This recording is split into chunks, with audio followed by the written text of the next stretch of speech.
Mi corazón palpita entre recuerdos dolorosos. Tal vez es la respuesta del porqué de mis enojos. Y yo sé que no soy lo que esperabas, porque no me das abrazos, porque no te da la gana.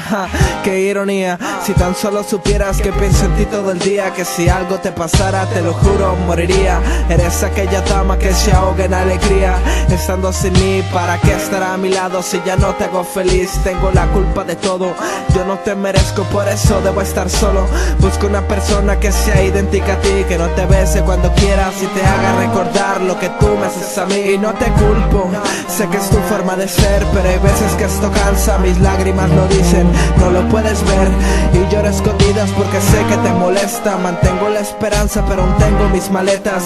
Es mi corazón el que duda de amarte. Es que me di cuenta que es muy difícil cambiarte y me duele que estés tan cerca y tan lejos. Me hieres con tantos malos momentos. Y es que dices que todo lo tomo en serio. Sigo siendo aquel niño que oculta sus sentimientos. Y soy cursi y no te agrada.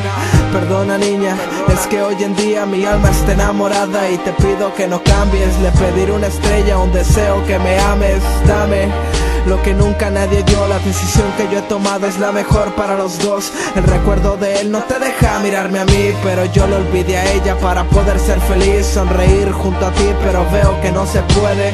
En esta historia yo no puedo ser el héroe, sino aquel tipo tocándose el pecho porque el corazón le duele.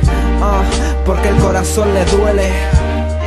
Oye, aparento tener un caparazón ante lo que dices, para que no me hagas daño, pero no soy de hierro.